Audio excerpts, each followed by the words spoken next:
Bonjour à tous, nous sommes au championnat du monde de paddle au Qatar et avec nous le président de la Fédération française de tennis, Gilles Moreton. Bonjour Gilles. Bonjour. Il y a actuellement un super match qui oppose la France face au Paraguay. J'imagine qu'il doit être ravi de voir un événement comme celui-ci avoir lieu dans un paysage qui est connu du tennis. Ouais, c'est un lieu magnifique, c'est magnifiquement organisé par le Qatar et je salue mon ami Nasser qui a organisé cet événement avec la Fédération internationale. Donc un très bel événement, une belle promotion pour le padel et puis effectivement juste derrière nous un match assez serré qui nous a fait vibrer au premier set mais c'est pas terminé. C'est pas terminé et tout à l'heure le président de la Fédération internationale, Luigi Carraro, me disait « Franck, c'est le début d'une grande histoire. Maintenant, les mondiaux, les Europes, ce sera toujours de très belles compétitions. Est-ce que tu penses d'abord qu'on pourrait mieux faire que ce qu'on est en train de vivre aujourd'hui parce que les joueurs sont émerveillés? Non, je crois que c'est la Rolls de l'organisation, aussi bien d'ailleurs pour le tennis que pour le padel. C'est l'art de recevoir. Je crois qu'il faut reconnaître cette grande qualité au Qatar et aux Qataris. De les recevoir dans des conditions extraordinaires et les joueurs forcément vont avoir un grand plaisir.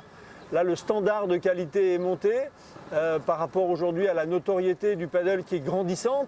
Mais là, on a placé la barre très très haute et ça donne de l'ambition à tout le monde pour ce sport qu'on adore, enfin que moi personnellement j'adore et qui est en plein développement en France en tout cas. On a parlé tennis et j'entendais des joueurs de tennis, Arnaud Di Pasquale qui connaît très bien ce tournoi, qui disait que c'est un ami pour le paddle. Tous les outils et tous les exceptionnels outils qu'il y a dans le tennis, on les a proposés dans le paddle et c'est ce qu'on voit avec des terrains, avec une technologie, avec de nombreuses choses. En fait, c'est ce DAS dont on est en train de parler aujourd'hui, c'est-à-dire aujourd'hui cette fédération, ce club de tennis a mis pour le paddle tout ce qu'il y avait de mieux finalement sur le plan technologique et sur le plan de l'organisation, c'est ça? Ouais, en fait elle a dupliqué tout simplement ce qui se faisait dans le tennis. Alors peut-être que dans le paddle on n'est pas encore habitué à tout ça, mais voir l'environnement tel qu'il a été mis en place ici, les outils technologiques, le site, le personnel à disposition, les points d'accueil, que ce soit les vestiaires, les zones de repos, les zones de préparation physique. Ouais, on est aujourd'hui dans un événement qui est de dimension mondiale et bientôt on aura la notoriété des joueurs qui viendra se rajouter à ça et le paddle a une voie tracée pour devenir très très prochainement un sport majeur parce que le spectacle est agréable, il est compact, on peut facilement comprendre le jeu et donc il a tout pour réussir. Tu parlais de sport majeur. En l'espace de 1 mois, nous allons avoir Beansport, Canal+, qui retransmettent les mondiaux, puis le World Padel Tour. Il y a encore quelques semaines, on n'avait rien de tout ça. Et là, en l'espace de quasiment quelques jours presque, on est sur une autre galaxie. Une autre galaxie, comment presque ça s'explique comme ça, là, en un clignement de doigts. Ouais, il faut faire attention à une croissance qui va un petit peu trop vite, donc il faut y aller étape par étape. C'est vrai qu'il y a un intérêt certain autour du padel, c'est évident. On le voit bien nous en France, au niveau de nos clubs, au niveau des collectivités. On le voit au niveau des médias, tu l'as dit, effectivement, les médias s'y intéressent. Maintenant, il va falloir qu'on fonctionne, je dirais, tout doucement, parce qu'aujourd'hui, la notoriété des joueurs n'est pas encore au niveau de ce qu'on donne en exposition. La qualité du jeu l'est, par contre, ce qui est important. Et maintenant, il faut, comme dans d'autres disciplines sportives, il faut qu'on apprenne à créer des stars, qu'on les connaisse mieux. Il faut leur donner une exposition maintenant planétaire, il faut que le circuit se joue sur la planète et petit à petit on va rejoindre les autres disciplines et quand je parle d'un sport majeur c'est que je pense que tous les ingrédients sont réunis pour que le paddle devienne un sport majeur dans les années à venir. On va parler un petit peu, on a déjà parlé un peu de la France, mais plus spécifiquement des clubs. Tu en as parlé il y a quelques instants, de son développement. Est-ce que, allez, c'est la fin de l'année, est-ce qu'on peut déjà faire un petit bilan du travail qui a été fait jusque-là. Et puis faire peut-être aller paddle dans le futur, l'année prochaine. Qu'est-ce que nous concocte la Fédération française de tennis? Alors, déjà, la première chose, c'est que moi, je suis à la fédération que depuis 8 mois. Ouais. J'aurais tendance à dire que j'ai sorti le padel du placard. Ça, c'est déjà le premier point, parce qu'il était rangé sur une étagère. On l'avait mis un peu de côté.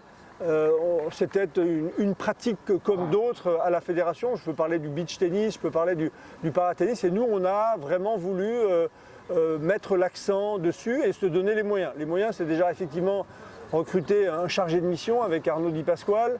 C'est aussi entamer un dialogue avec l'ensemble des acteurs et essayer d'écouter tout le monde pour trouver un consensus. C'est aussi une réflexion sur la licence, c'est une réflexion sur le développement, la construction de pistes dans les années à venir, d'intégrer les clubs privés et les clubs publics sur le développement du paddle, mettre en place des écoles de paddle, parce qu'aujourd'hui on est un petit peu défaillant là-dessus. C'est un sport qui est arrivé très très vite, qui arrive pour des adultes, mais pour les jeunes aujourd'hui qui n'existent pas. On avait un championnat de France à Toulouse il n'y a pas longtemps, il n'y avait que 5 ligues présentes.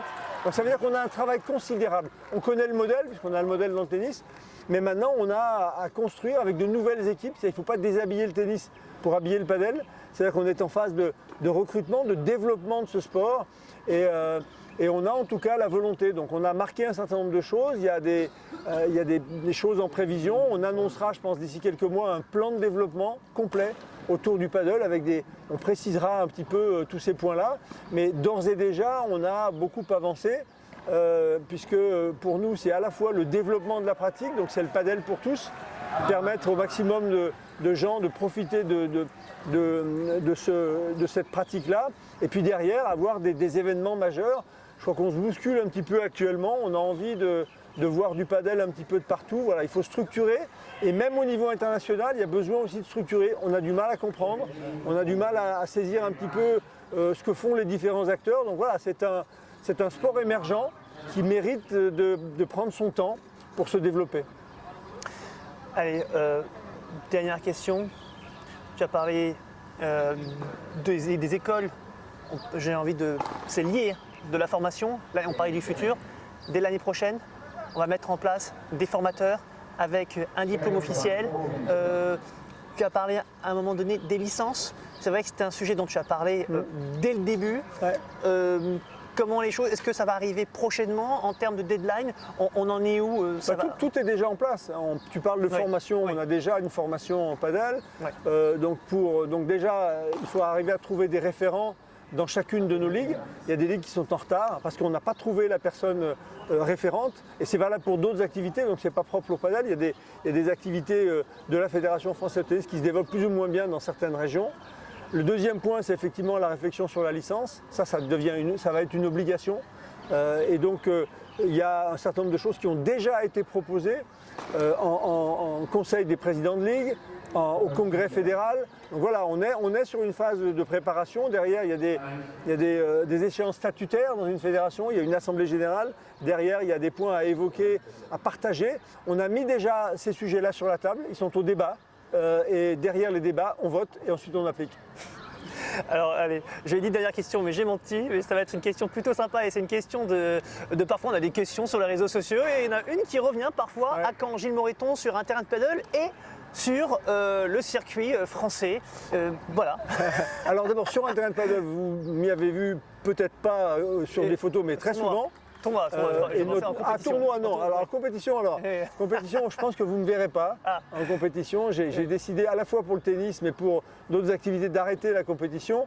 Alors maintenant, pour le fun, je pourrais rejouer un match avec les copains, ce que j'ai fait il n'y a pas très longtemps. On était en Bretagne et on a fait un match avec Cédric Pioline, il y avait Nicolas Escudé et puis il y avait Daniel Courcol. Voilà, donc on a fait un petit match entre nous.